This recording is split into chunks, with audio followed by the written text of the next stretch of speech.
Hoy nos va a dar una conferencia Pedro Macei, del Centro de Matemática de La Plata, de la Facultad de Ciencia Exacta de La Plata, de la Universidad Nacional de La Plata, y director de este instituto.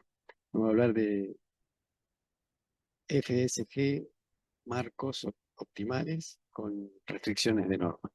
Pedro. Muchas gracias, Alejandro. Gracias a todos los que están acá y los que se conectaron. Entonces, la charla es sobre este clase de marcos que vamos a definir en un rato. Para mí, tal vez lo más interesante de la charla son las idas y vueltas que hubo alrededor de este problema, que involucraron un periodo de unos años. Eh, Así que, qué sé yo, a modo de compartir esa experiencia, la idea era contar un poco las cuentas involucradas como un pretexto. Para dar un poquito de contexto a la charla, empezamos con algo súper básico y viejo que tiene que ver con el problema del diseño de marcos. Uno considera una NUPLA de vectores a priori, los encolumna, se construye esta matriz. Con esa matriz T sub F, que se llama matriz de síntesis, uno construye esta matriz, que es una matriz D por D, o sea, cuadrada del tamaño del ambiente de los vectores, que se llama matriz de marco, y la neupla de vectores es lo que uno llama un marco en dimensión finita, o sea, un sistema de generadores, y solo si esta matriz S sub F es invertible. Y en ese caso, cuando la matriz es invertible, uno usa el inverso de esta matriz para calcular estos nuevos vectorcitos FJ sostenido, que son el inverso de la matriz actuando en los FJ iniciales, y esta nueva familia F sostenido permite reconstruir vectores con esta fórmula de reconstrucción canónica. Y en el medio está el problema de calcular el inverso de esta matriz. Y uno sabe que el cálculo de ese inverso de alguna manera se simplifica, al menos numéricamente, pensando en matrices grandes, por supuesto, cuando la dispersión de los autovalores de esa matriz es chiquita. Idealmente, si la dispersión de los autovalores fuera cero, esta es una matriz semidefinida positiva, resulta ser un múltiplo de la identidad, y bueno, y es fácil invertir un múltiplo de identidad. Entonces, eso lleva a la idea de querer medir la dispersión de los autovalores, pensando en construir eventualmente marcos cuya dispersión de autovalores sea mínima. Y para medir la dispersión de los autovalores, uno considera estos funcionales. Uno toma la misma neupla de antes, la misma matriz semidefinida positiva, sea inversible o no, y dada una función convexa phi, uno se construye este potencial, este funcional convexo, que es tomar la matriz positiva, semidefinida positiva, aplicarle phi y tomar traza de eso, que es simplemente sumar los valores de phi en los autovalores de la matriz de marco, donde acá ¿cuántos autovalores tenemos? T, contando multiplicidades y ordenando en forma decreciente por una convención. Y ejemplo de esta phi, por supuesto, con funciones convexas, no estamos inventando nada, pero si uno, por ejemplo, en el caso 2 tomase incluso el caso A igual 0 y se queda simplemente con phi de x igual a x al cuadrado, el potencial asociado a phi de x igual a x al cuadrado es bastante conocido, se llama potencial de Benedetto-Ficus, fue estudiado durante bastante tiempo. En alguna otra oportunidad surgió este otro potencial asociado a esta función, que también fue de interés, y cosas así. Y lo que sucede es que bajo ciertas condiciones de normalización, uno puede probar que cuanto más chiquito sea este potencial, bueno, entonces los autovalores del operador de marco están más concentrados y es más sencillo invertir el operador de marco, la matriz de marco en este caso. Entonces esto lleva al problema de alguna manera, introducir condiciones de normalización y eventualmente calcular la estructura de los minimizantes de estos potenciales bajo esas normalizaciones. Así que con las mismas notaciones de antes, uno introduce este tipo de normalizaciones. Vamos a fijar unos números reales positivos que juegan el papel de pesos. Uno considera este conjunto de n uplas, perdón, voy a tener n pesos, donde n es más grande que la dimensión d, y consideramos entonces el conjunto de las n uplas de C a la d, que verifican que de vectores, tal que el cuadrado de sus normas coinciden con estos alfa j. Los alfa j están fijos, normalizamos entonces con esta restricción, y en este contexto, allá por el 2008 con Mariano Ruiz, probamos que existen familias que verifican esta normalización y que son minimizantes de qué potencial convexo, de todos los potenciales convexos. No importa cuál tomemos, estas familias minimizan siempre. Y por supuesto, estos minimizantes resultan ser marcos, cosa que es interesante, o sea que todos los autovalores de la matriz de marco de este tipo son estrictamente positivos. Así que estas familias son familias que minimizan simultáneamente todos los potenciales convexos, así que uno los llama como universalmente óptimas o una cosa así. ¿Está bien? Es como que tienen una cierta estructura que, bueno, las hace buenas. Y cuando uno mira el espectro que resulta de estas familias óptimas, uno ve que efectivamente tienen una dispersión mínima. Y la técnica que usamos para probar este resultado, ya hace casi 20 años, tiene que ver con esta noción de mayorización. En este caso, entre vectores de entradas no negativas, nos vamos a restringir a vectores de entradas no negativas, y en ese caso le podemos permitir que tengan distintos tamaños. Acá la gracia es que en principio este vector va a ser más largo, n va a ser más largo que d, y uno típicamente está interesado en ver cuando este vector, que puede ser más largo o no, pero en nuestro caso va a ser más largo, verifica esta familia de desigualdades. O sea, uno toma el vector A de entradas reales, no negativas, reordena las entradas del vector en forma decreciente, hace lo mismo con el B, y ahora suma las entradas de este vector, que son las entradas más grandes del vector A, las primeras K de A, y esas pierden con la suma de las primeras K de entradas reordenadas del vector B, y después pide esta restricción de que los dos verifiquen, tengan la misma traza. La suma de todas las entradas de A coincide con la suma de todas las entradas de B. ¿Y qué pasa en este caso si A está mayorizado por B y uno toma cualquier función convexa? Entonces sucede esta desigualdad, y esta desigualdad está íntimamente vinculada con los potenciales convexos. Entonces, para probar el teorema anterior, uno construye de alguna manera esta familia de FEOP, tal que los autovalores del operador de marco de FEOP están mayorizados por los autovalores de cualquier otro operador de marco de otro marco que verifica estas condiciones de normalización. Y entonces cuando uno mira cuánto vale este potencial, es la suma de los valores de phi en estos autovalores, pero si los autovalores verifican esta relación de mayorización, se verifica esta desigualdad entre los valores de phi, y eventualmente esto produce la desigualdad que yo quería entre el potencial de este marco óptimo y el de otro potencial, el marco arbitrario. Bueno, entonces, esto como plan anda muy bien. La pregunta es cómo construir esta familia de FEOP que verifique esta restricción.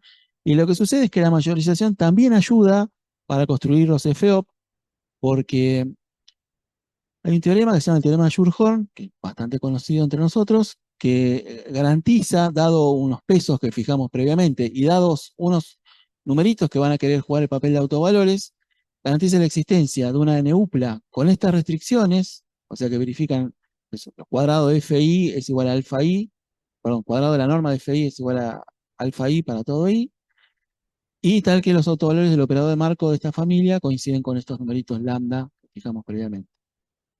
Eso sí, solo sí hay mayorización. Así que la mayorización me garantiza la existencia de marcos con estas condiciones.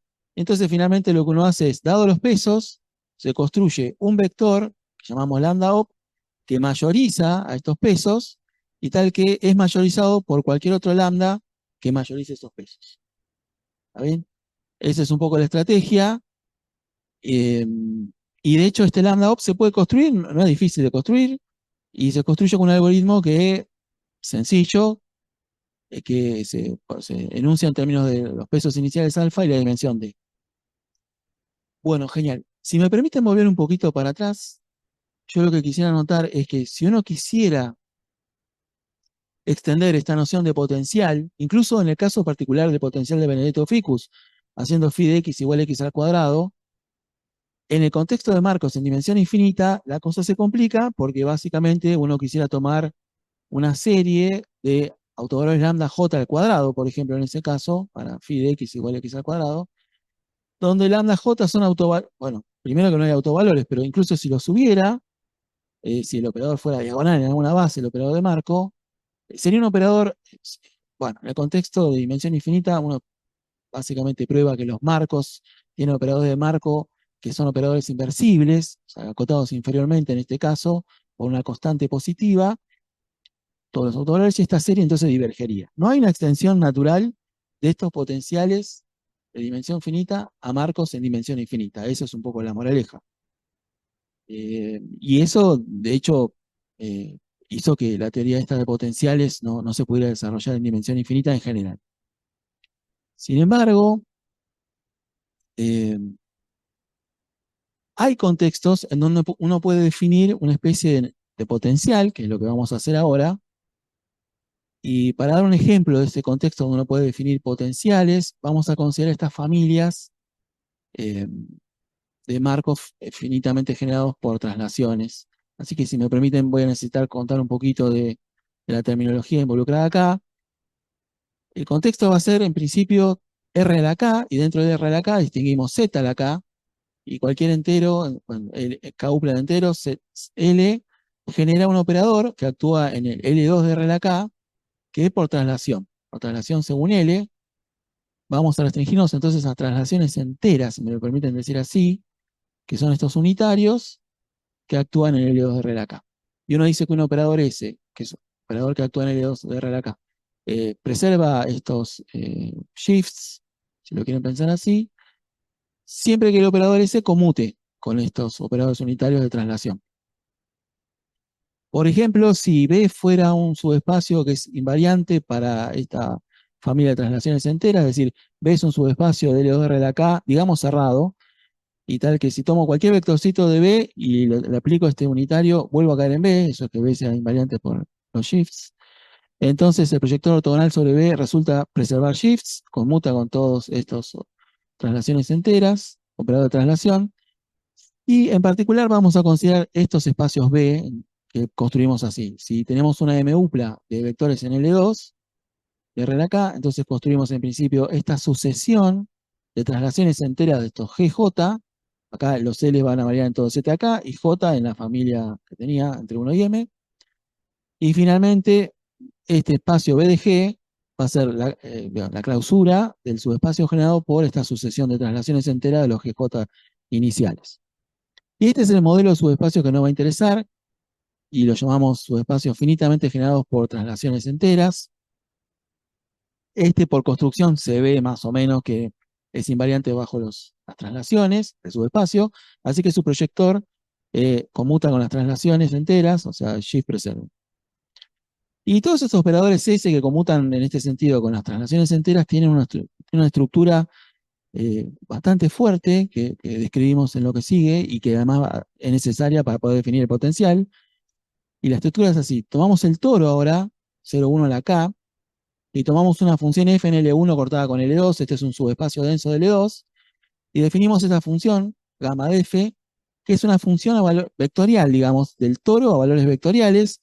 El espacio vectorial acá es el L2 chiquita de Z a la K. ¿Y cuánto vale gamma de f en un X del toro? Bueno, tomamos el X, evaluamos la transformada de Fourier en las traslaciones enteras de ese X. Y esto nos da una sucesión de L2 chiquita de Z a la K. Tomamos la f en L1 para que la transformada de Fourier sea una función continua que tenga sentido evaluar. Y esto uno prueba que da lugar a una función, una sucesión de L2 chiquita de Z a la K en casi todo punto, porque de hecho uno prueba esta identidad, que es que la norma 2 de f en L2 de R a la K es como la integral de la norma 2 en L2 chiquita de estos valores de gamma de f en X, o sea, de estas sucesiones. La norma 2 en L2 chiquita de estas sucesiones. Uno lo utiliza como una fórmula de Poisson, digamos, una forma de sumación.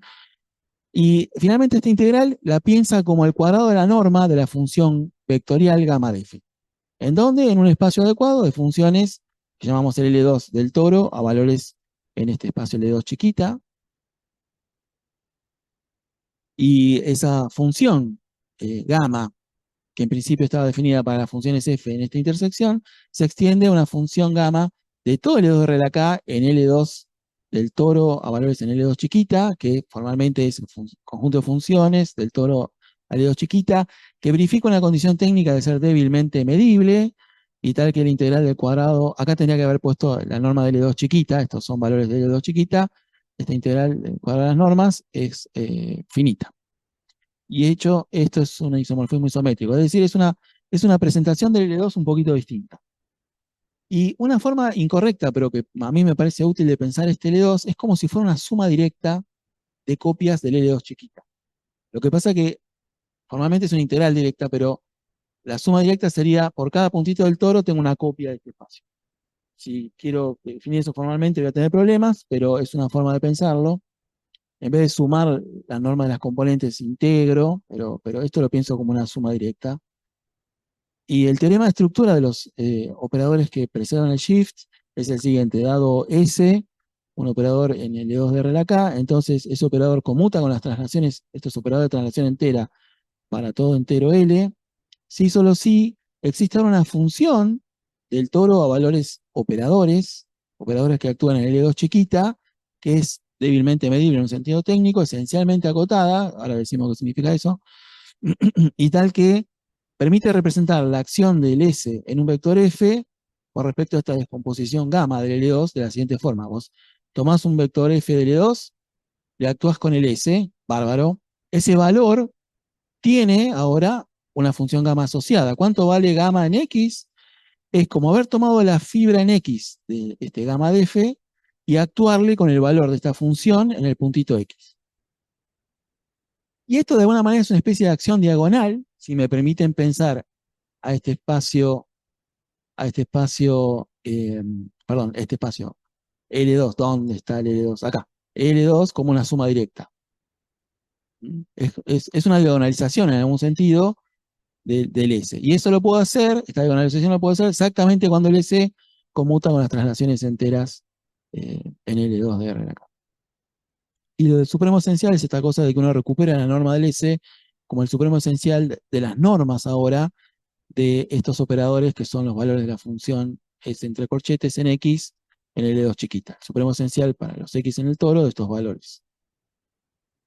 También esto es una teoría bien conocida. La forma en la que la presento tiene que ver con este paper de Bownick del 2000. Seguramente esto tenga muchas otras formas de ser presentado y sea bien conocido en otros contextos.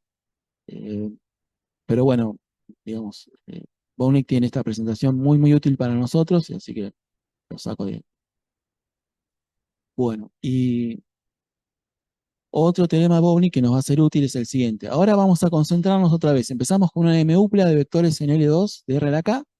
Nos construimos este espacio vectorial B, otra vez, que es la clausura de norma del subespacio generado por E de G, que era la sucesión de traslaciones enteras de los elementos de esta M-upla. O sea que E de G formalmente es una sucesión infinita, que son T sub L, la traslación según L, de cada G sub I, para L variando en ZK y entre 1 y M. Y entonces dijimos, el proyector sobre este subespacio conmuta con las traslaciones enteras, así que tiene su función, la función del teorema anterior, bueno, existe para este operador, esta proyección ortogonal. ¿Y cuánto vale la función en la fibra X? Es como el proyector ortogonal sobre este subespacio, que es el subespacio generado ahora por estos M vectorcitos, que son gamma en G sub I evaluado en X. ¿Está bien? La fibra en X de esta representación gamma de G sub I. Y esto vale para casi todo X en el toro. Y esto es algo muy interesante porque entonces este proyector ortogonal sobre este subespacio, que muy probablemente sea de dimensión infinita, admite una representación como un fibrado de proyecciones, pero estas proyecciones son todas de dimensión finita. Entonces, ahí adentro es donde vamos a querer hacer cuentas. Y las cuentas que vamos a querer hacer son básicamente de naturaleza matricial y no tanto de operadores. Esa es, de alguna manera, la ventaja de considerar este ambiente en particular. Y más aún, si uno empieza con una n-upla de vectores en este espacio B, y tal que esta sucesión de traslaciones enteras de los elementos de esta m-upla resulta una sucesión de Bessel, eso no sé si hace falta que lo aclare, pero sucesión de Bessel es básicamente que este operador que estamos describiendo acá resulta ser un operador acotado en todo L2 de R a la K. Entonces, si este operador resulta acotado, y automáticamente por construcción conmuta con las traslaciones enteras, con lo cual este, que es el operador de marco de la sucesión de Bessel, tiene su fibrado de operadores, tiene esta función a valores operadores que lo representa, esta especie de diagonalización del operador que lo representa. ¿Y cuánto vale la funcioncita esa en un X? Bueno, vale como el operador de marco ahora de la sucesión finita de vectores en L2 chiquita, que son los valores de gamma en FJ, vistos en X para cada J entre 1 y N. el valor de gamma de FJ en X es una sucesión de L2, chiquita. Tengo, perdón, sí, y tengo, o sea, un vector que es un vector de L2 chiquita. Tengo n de esos vectores, con lo cual tengo un operador de marco de esos n vectores eh, que está representando el valor de este campo. O sea que si uno piensa que este operador es un operador que se diagonaliza por bloques, según la teoría que mencionamos anteriormente, los bloques de este operador son básicamente operadores de rango finito. ¿Mm? Estos son como matrices en una base, porque es el operador de marco de una asociación finita de vectores. Es decir, es una cosa que tiene esta pinta donde estoy sumando una cantidad finita de términos. Operador de rango finito. Bueno, y más aún, esta sucesión es un marco para el subespacio. Yo ya, perdón, pero me doy cuenta que evité escribir las definiciones. A ver, en general, si uno tiene un subespacio B, un espacio de Hilbert H, y tiene una familia, digamos, vamos a llamarla H sub n, para n en algún conjunto de índices I, entonces, esta familia que vive dentro de B, entonces, llamémosla H, no, ya está. E, entonces, G es marco para este subespacio B, sí, solo sí. Bueno, existen constantes positivas A y B, mayor que 0, tal vez que tenemos la desigualdad de marco.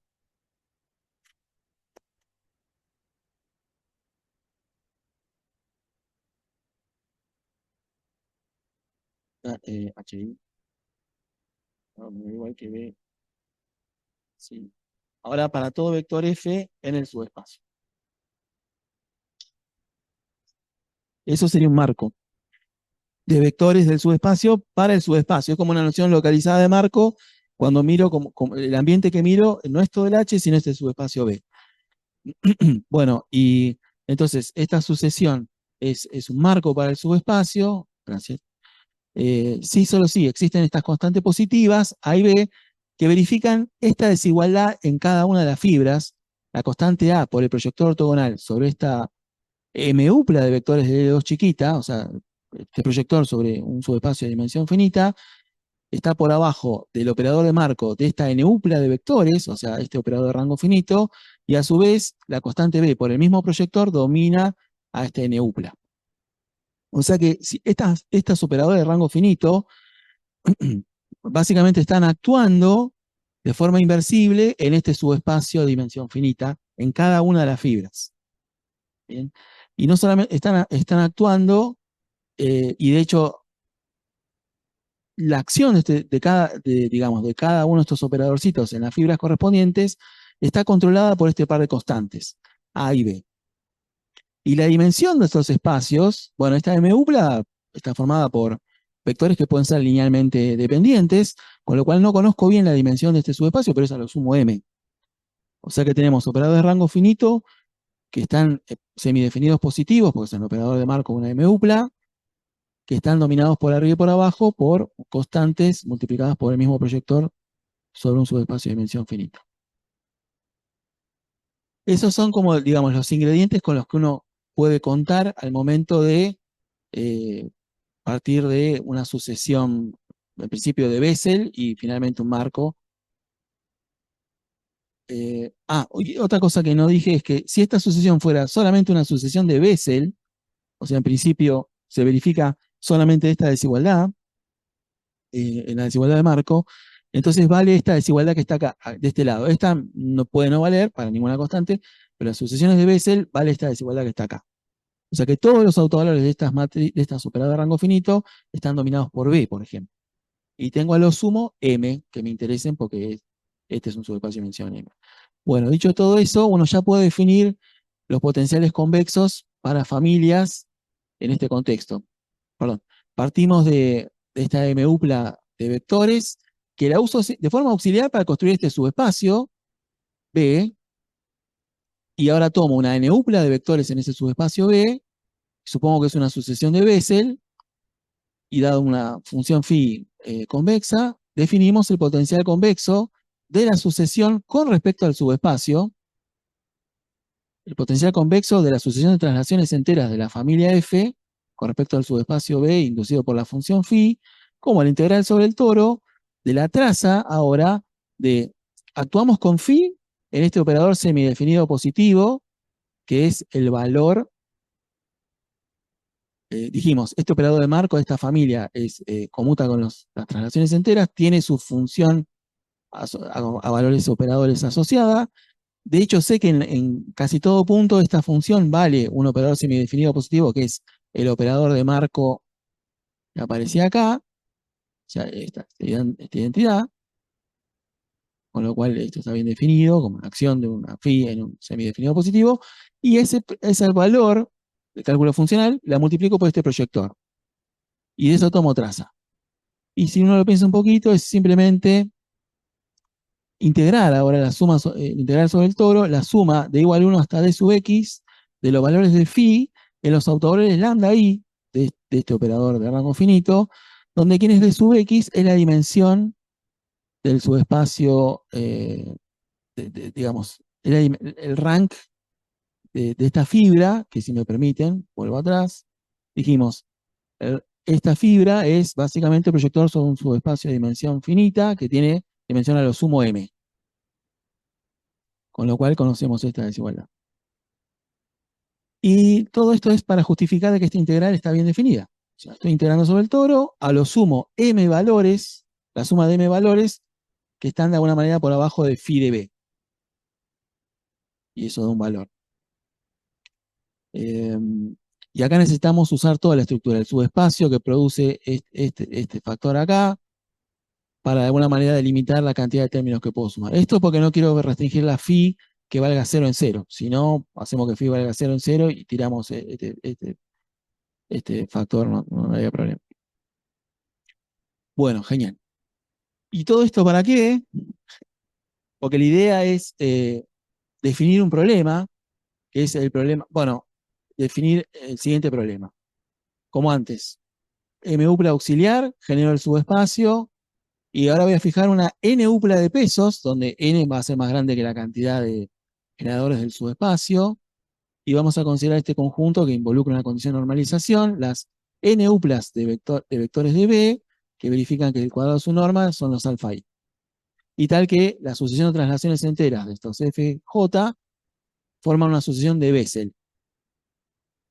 Y una vez que tenemos este conjunto, para cada elemento de este conjunto, para a toda familia F, podemos considerar el potencial convexo asociado a phi y a B para una función phi convexa de cualquier F acá. Y el problema es encontrar, si existiera, una F óptima que minimice ese potencial dentro de este conjunto de restricción.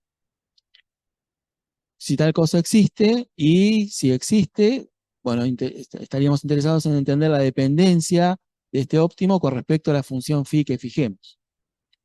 Y idealmente estamos interesados en probar que existen soluciones FOP que no dependan de la phi.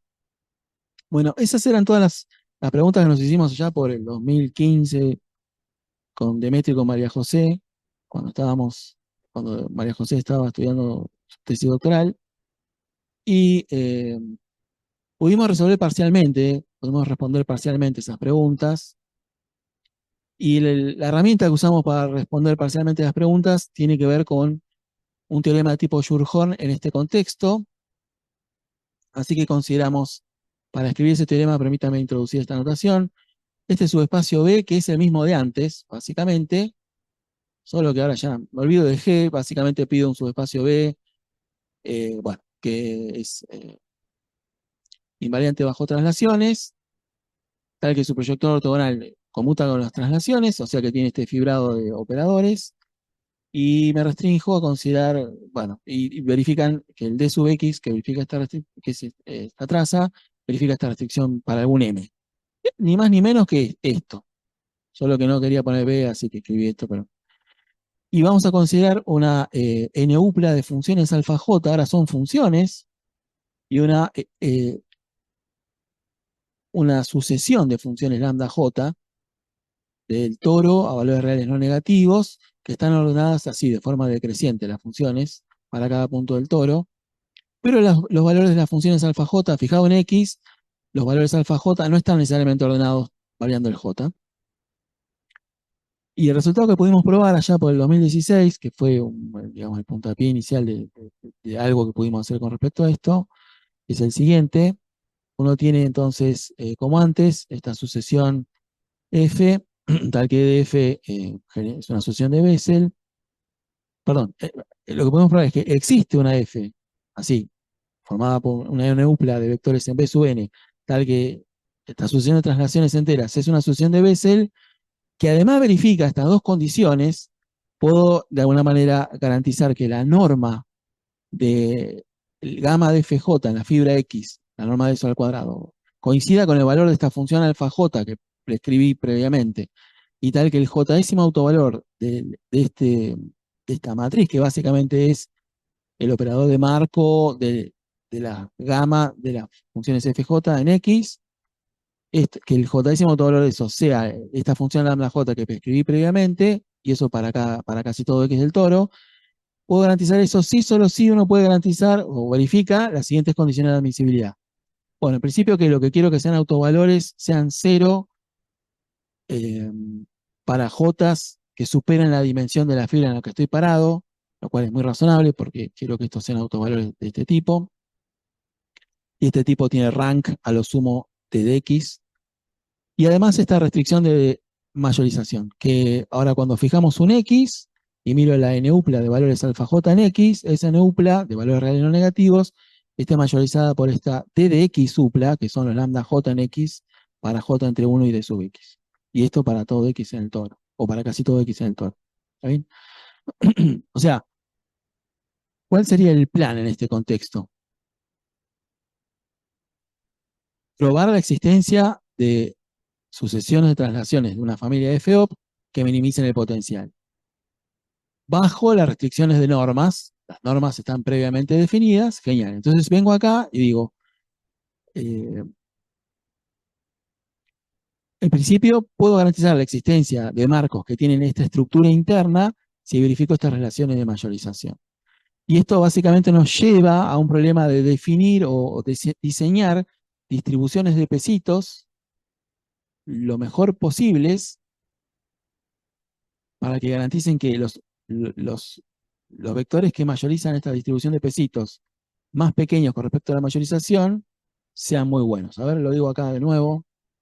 El plan con este resultado en mano sería, con las mismas notaciones de antes, hallar una familia de FEOP que verifica las restricciones de normas y construir esta sucesión lambda J de X para cada X, esta D sub X upla, lo más concentrada posible, que verifique mayorizar esta neupla de pesos para algunas funciones alfa, alfa i, que verifican que su integral sobre todo el toro coincide con el valor alfa i prefijado de antemano en este problema de diseño. Bueno, parece medio enrevesado, y a nosotros nos resultó bastante enrevesado. Algo pudimos hacer con este tipo de resultados en mano, algo pudimos hacer, pero este resultado no es satisfactorio para encarar este problema. Y tardamos bastante tiempo en darnos cuenta de eso, y el problema es que cuando nos dimos cuenta no sabíamos qué más hacer. Entonces, lo que pudimos hacer con ese resultado es esta otra cosa, que dada phi ahora, vamos a fijar phi de antemano, una función estrictamente convexa, pudimos probar que existe una familia FOP que verifica las restricciones de normas, o sea, esta es una NUPLA de vectores en el espacio B, tal que la norma de FI al cuadrado es alfa i, tal que existen, tal que para cada X, en este conjunto ZI que definimos a continuación, que son los Z del toro, en donde la dimensión de la fibra Z coincide con I, estos los autovalores del operador de marco de esta sucesión de traslaciones fibrado en X son constantes según una familia de constantes que construimos, que llamamos phi sub ij op, y esto vale para todo j entre 1 y para todo i entre 1 y m. Y eso automáticamente nos permitió calcular el valor del potencial de marco en esta familia FOP y probamos que ese valor minimizaba el valor del potencial para cualquier otra familia que verificaba las restricciones F en B alfa. Lo que pasa es que esta construcción fija la phi de antemano y construye estas constantes phi y j op como función de phi. Lamentablemente no pudimos hacer otra cosa. Y lo que sí pudimos probar es que cualquier otra familia que realice ese mínimo necesariamente tiene la misma estructura espectral. Hay algo que no está dicho acá, y es que la familia minimizante era un marco. El FOP está que la sucesión de transacciones E de FOP es un marco para el subespacio. Bueno, y acá quedamos varados durante mucho tiempo. Lo que pudimos sacar en claro es que de alguna manera uno tiene, a ver, no sé si me animo a hacer un dibujito.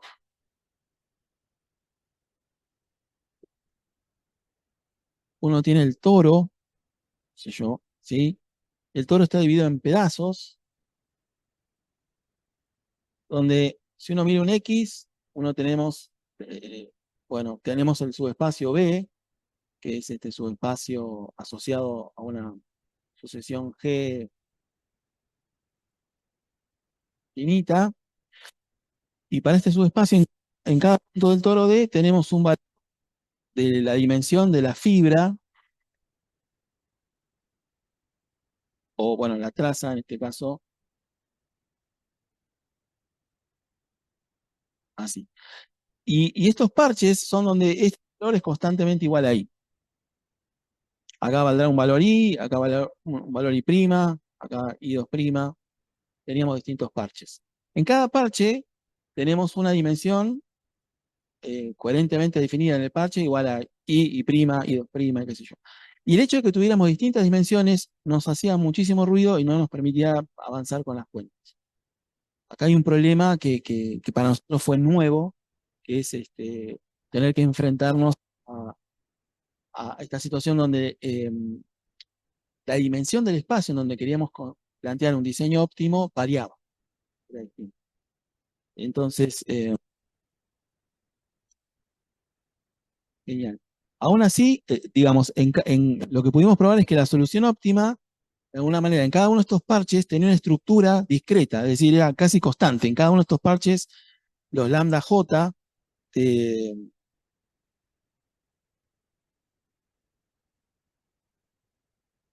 eran constantemente igual a unas constantes, sí, esto para cada X en el parche ZI. Eso no parece mucho, esa estructura discreta, pero para nosotros fue suficiente como para motivar la definición de alguna especie de análogo de esto en dimensión finita, donde pensábamos que teníamos más chance de resolver el problema. Y entonces lo que hicimos fue olvidarnos de este problema de diseño óptimo de marcos de estas familias generadas por translaciones enteras y pensar en esta versión como finito dimensional, en donde ahora fijábamos una MUPLA de dimensiones distintas, ordenadas en forma decreciente, unos pesos, y vamos a considerar una cantidad de pesos n, alfa j para j entre 1 y n, donde n supera la dimensión más grande de sub 1, y nos concentramos en esta familia de alfa de diseños, lo llamamos así, que son MUPLAs, f sub i para i entre 1 y m, donde cada componente de esta MUPLA es a su vez una NUPLA de vectores en C a la D sub i. Acá tenemos NUPLAs de vectores en espacios cuyas dimensiones están variando, y nosotros pensábamos que esto era lo que nos estaba generando tanto problema, que además verifican ciertas restricciones de normas, y fíjense que la restricción de norma acá es transversal a las familias, es decir, fijamos ahora un J entre 1 y n, y miramos el j-décimo vector de cada una de estas familias f sub i, que viven todas en dimensiones distintas, les traemos la norma al cuadrado y sumamos. Y pedimos que esas sumas de cuadrado de norma de los f y j para i entre 1 y m sea la constante de normalización alfa j. Y este es nuestro modelo dimensión finitístico, digamos, del problema anterior, tratando de explotar la estructura discreta, donde básicamente la familia fi eh, representa ahora eh, mirar las fibras del vector FJ, digamos, perdón, donde los FJ son estos que estaban por acá, o sea, los FJ son los vectores de L2, como las fibras, miro en X, para los X en el parche donde la dimensión sé que va a ser Y, y miro las fibras, y me voy a encontrar estos vectores. Eso de alguna manera es el correlato entre esta versión finitística y la versión previa que teníamos, y la idea era tratar de extraer alguna idea nueva de acá para resolver el problema.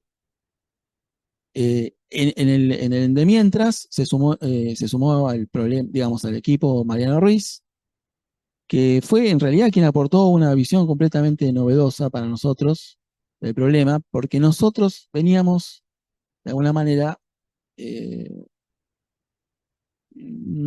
mal influenciados por este viejo resultado de acá. Esto no era, digamos, si bien es un paso necesario que después lo necesitamos para poder probar otras cosas, no era la herramienta correcta. Y entonces, como teníamos eso en la cabeza, que era lo único que podíamos hacer, estábamos pensando de alguna manera mal el problema y Mariano dijo, no, conviene pensarlo de esta otra forma.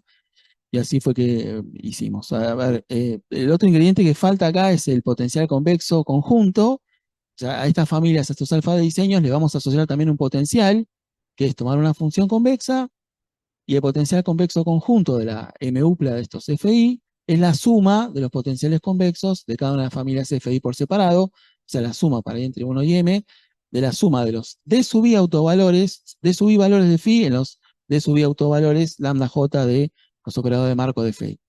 Y acá las dimensiones están variando, acá se ven este índice de sumación, D sub J varía con J, estas dimensiones están acá. Y el problema, obviamente, es mostrar que existen minimizantes óptimos de estos potenciales dentro de esta familia de alfa de diseños, donde el alfa es lo que pone esta restricción de normalización.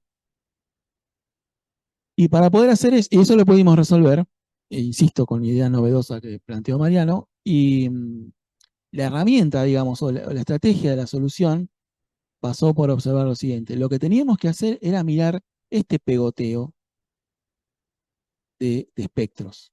Dada una familia cualquiera phi, en este conjunto de alfa de diseños, voy a tener por cada índice I una familia F sub I que va a tener su operador de marco y eventualmente D sub I autovalores. F sub I va a tener D sub I autovalores en su operador de marco. Cada uno de estos vectorcitos entonces tiene dimensión D sub I, los pegoteo todos en un vector largo que ahora va a tener dimensión D, donde D es la suma de las dimensiones de sub I. Y la idea era construir una familia FOP tal que el pegoteo de estos espectros, el pegoteo de estos autovalores fuera por abajo con respecto a la mayorización del pegoteo de los espectros de los operadores de marco de cualquier otro alfa de diseño. Y si uno podía probar eso, automáticamente podía garantizar de que esta familia minimizaba cualquier potencial convexo y otra vez teníamos la existencia de minimizantes universales. Eso fue lo que pudimos hacer.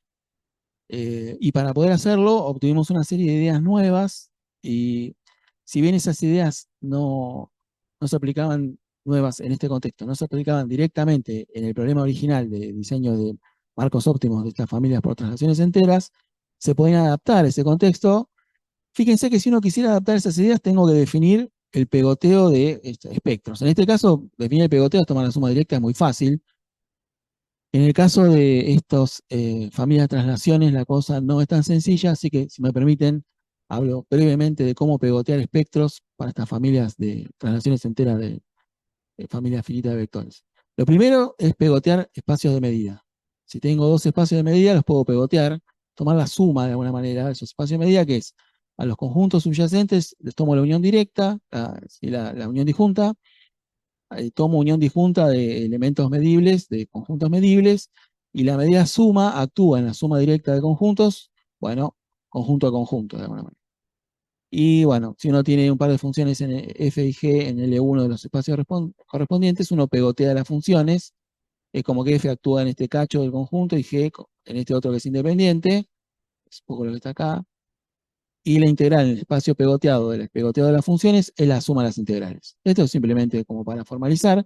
Y ahora podemos hablar de el pegoteo de espectros, que viene a sustituir la idea de suma directa de autovalores que mencionamos previamente. Entonces, como antes consideramos este espacio finitamente generado por translaciones enteras B de una familia auxiliar G, que ya no mencionamos más, tal que este es un subespacio invariante por translaciones, su proyector es un subespacio, es un proyector que conmuta unas translaciones, tiene este fibrado, llamamos D sub X como antes la traza de esta fibra, este proyector fibra, llamamos Z sub I como antes a los puntos del toro donde la dimensión en la fibra es igual a I, y fijamos una n upla de pesos para un n que supere a cualquiera de las dimensiones de las fibras, y vamos a definir este espacio, que es donde vamos a definir una función de espectro, función de autovalores, ZB, que es el pegoteo. Esta es la notación para pegotear estos espacios de medida, y estos espacios son un espacio de medida producto, la función, y vamos a definir una medida mu, que es el pegoteo de las medidas mu sub i, donde mu sub i es la medida de B en esta copia, en este cachito ZI del toro, producto, la medida de conteo, en este son los números entre 1 y I, números enteros entre 1 y I. Genial. Entonces tengo en cada uno de estos parchecitos la medida de producto de la medida de B con la medida de conteo, y ahora pegoteo todos esos espacios de medida.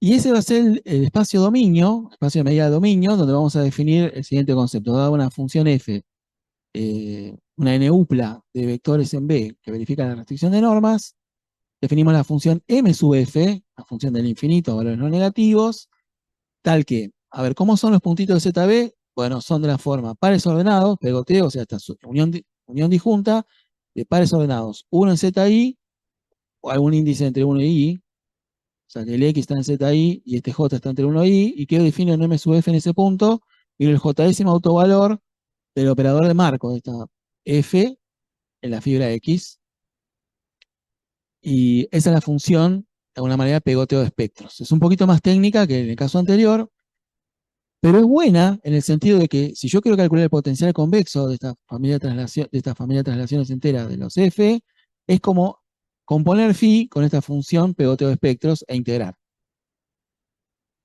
¿Está bien? En ese sentido, el pegoteo de espectros funciona como funcionaba antes el pegoteo de estos espectros. Que si yo les evalúo en phi en cada una de las entraditas de esto y integro, obtengo el valor de potencial. Y eso es lo que logra esta función M sub phi, M sub f. Es técnica, qué sé yo, pero bueno, es el pegoteo de los autovalores. Eso es de alguna manera. En cada fibra ZI voy a tener I autovalores.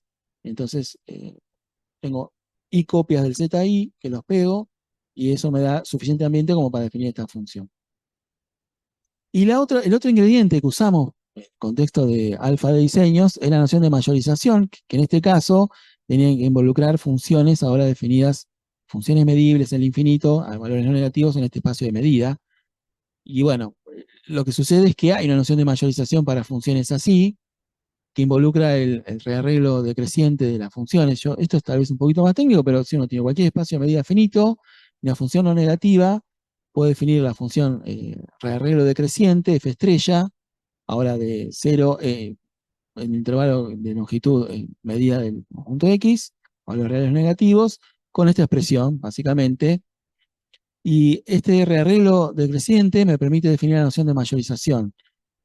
G está mayorizada por la función f si la suma de los S, digamos, lo digo mal, pero es la integral entre 0 y S de G estrella de T, pero esto es digamos, el remedio de tomar la suma de los valores más grandes de G entre 0 y S. Pierde con la suma de los valores más grandes de F entre 0 y S. Eso sería un poco la idea, digamos, el análogo de esta expresión versus lo que ya conocíamos para vectores. Y lo importante de esta noción de mayorización es que cuando uno puede garantizar la mayorización, entonces deriva todas esta familia de desigualdades para cualquier phi convexa. Y recordemos, la función m sub f que definimos antes me permite recuperar el potencial como el integral de la composición de phi con esto, así que esto es augurioso si uno pudiese probar alguna relación de mayorización. Entonces, como antes, si tenemos todos los ingredientes necesarios para considerar el problema de diseño, estos parches, ahora esta función pegoteo de espectros definida previamente, si F0 y F son tales que esta función M sub F0 está mayorizada por M sub F en el sentido anterior, esta mayorización en el espacio de medida, entonces para cada potencial convexo, para cualquier función convexa, el potencial convexo asociado al F0 va por abajo del potencial convexo asociado al F. Y entonces el plan básicamente es garantizar la existencia de la familia M, digamos F0 con esta propiedad.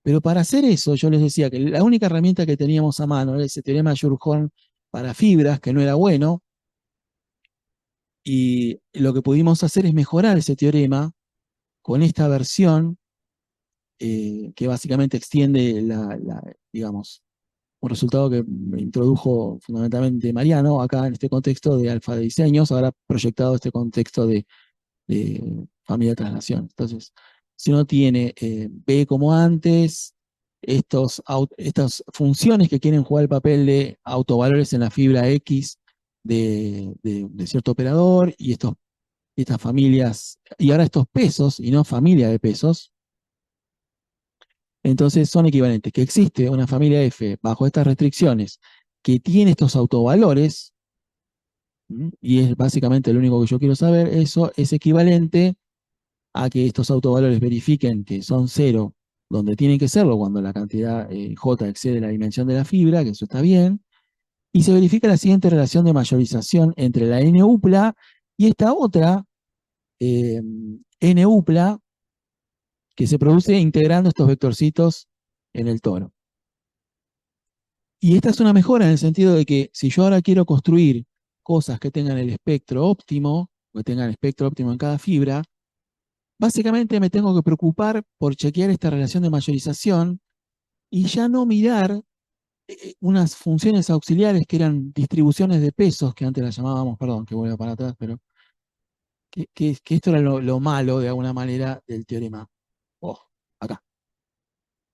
Para garantizar la existencia de estas familias con cierta estructura de autovalores, yo tenía que garantizar esta desigualdad y esta relación de mayorización para unas funciones alfa j que a su vez yo mismo me tendría que construir de forma adecuada. Y esa construcción de las funciones alfa j de forma adecuada para nosotros era imposible, impracticable, porque teníamos que construir estas funciones alfa j con vistas de que a su vez esas nos permitieran construir lambda j que sean lo más apretados posible, lo más chicos posibles con respecto a la mayorización, y para nosotros eso resultaba imposible. En cambio, ahora esas funciones auxiliares alfa j de x desaparecen de este enunciado y solamente quedan los pesos. Es una condición como global para un problema de naturaleza global. Y eso sí nos permitió probar entonces el siguiente teorema, que era con los contextos de antes, B como antes, generado por una familia auxiliar que ya no escribí, con esta restricción de trazas, para una núcleo de pesos, donde N supera el M. Existe ahora un lambda op, esto va a ser un vector sí, una M-upla de valores reales fijos, tales que existe una familia FOP bajo estas restricciones, tal que si uno toma ahora la sucesión de traslaciones de FOP y fibra a este operador de marco en la fibra X, vamos a encontrar que el j autovalor es la j entrada de este vector para todo j entre 1 y d sub x, o sea que esto describe los autovalores de cada uno de estos operadores de marco en cada una de las fibras. Esto va a ser un marco porque esto va a ser un marco, que es lo que está pasando acá, creo que olvidé poner estrictamente más grande que cero. O sea, todos los autovalores son estrictamente más grandes que cero. La función pegoteo de autovalores en este contexto está por abajo con respecto a la mayorización del pegoteo de autovalores de cualquier otra familia F acá, y entonces tenemos esta desigualdad de potenciales convexos para cualquier función convexa. Entonces encontramos familias que minimizan simultáneamente todos los potenciales convexos. Y si la función phi es estrictamente convexa y tenemos otra familia F que alcanza el mínimo de potencial, tiene que tener la misma estructura espectral, cosa que ya sabemos del teorema anterior con María José y Demetrio hace unos años. Bueno, esto en principio es todo. Yo tengo acá una idea de la prueba, pero me parece que ya me pasé de tiempo, así que eso sería todo. No sé cómo. ¿Eh? Sí, ya.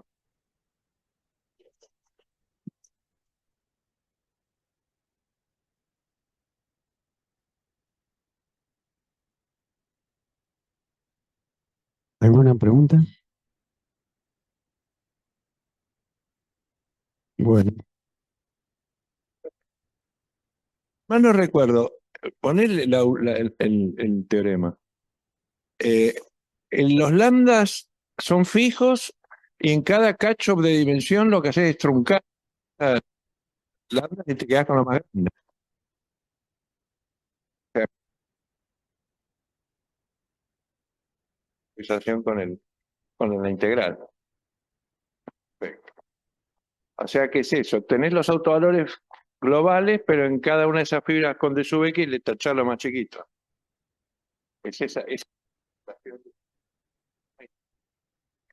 perfecto.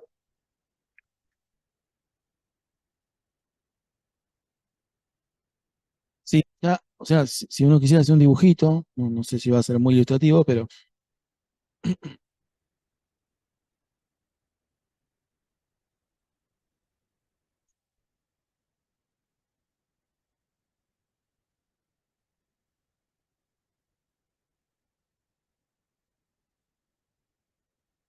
uno tiene entonces el vector lambda op, que va a tener coordenadas lambda 1, op, yo igual, yo, lambda op de sub x, lambda op, no sé si este llega hasta n, hasta, y entonces cuando uno se para en un punto x, fibra tiene dimensión por construcción de sub x, lo que uno hace es mirar hasta acá el espectro. Uno corta y se queda con ese cachito y sabe que el lambda j eh, de eso, bueno, va a ser la j décima entrada.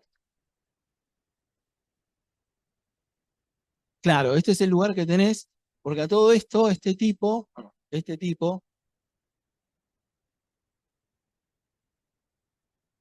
básicamente está actuando de forma no nula en el subespacio, lo que sería la fibra, eh, el rango de este proyector, que es el span de, bueno, esta función. Claro, esto tiene dimensión de sub x y este tipo está actuando en este espacio de dimensión de sub x, así que los autovalores que me interesan son esos d sub x y los demás es que son c, así que no cuenta.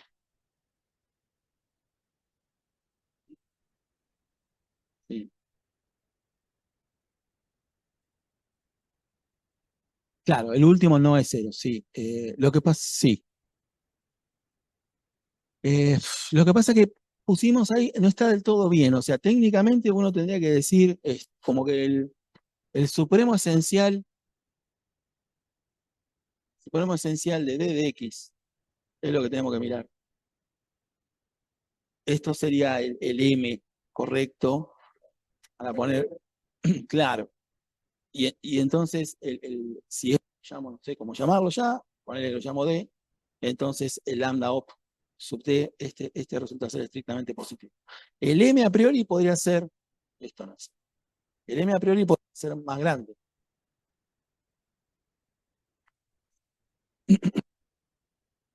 Y bueno, pero para no complicar más.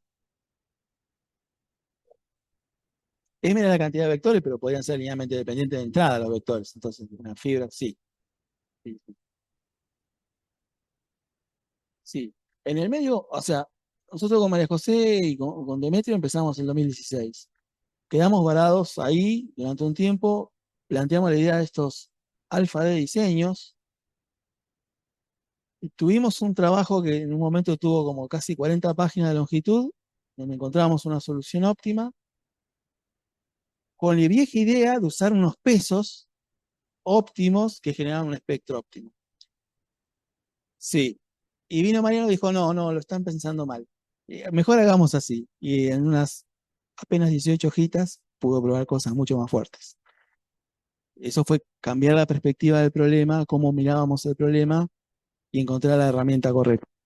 Y después nos enganchamos con los alfa de diseños y quien te dice este problema de diseño, te dice otro que son un poquito más complicados, que es uno parte de unos ciertos vectores previos y a esos les agrega otros y el potencial de los agregados y los viejos tiene que ser óptimo, qué sé yo, y estuvimos varados unos años pensando en eso, que es un problema que también salió y en un momento nos olvidamos de que todo estaba motivado por esto y cuando nos acordamos nos dimos cuenta que la formulación para alfa de diseños no permite obtener la solución por restricción, ¿cómo puedo decir? Por reducción. No es que el problema se reduce a los alfa, pero la idea esa se exporta al contexto de la idea que resolvió el problema de los alfa de diseño se empuja a esta versión del teorema que estaba acá, con la integral acá.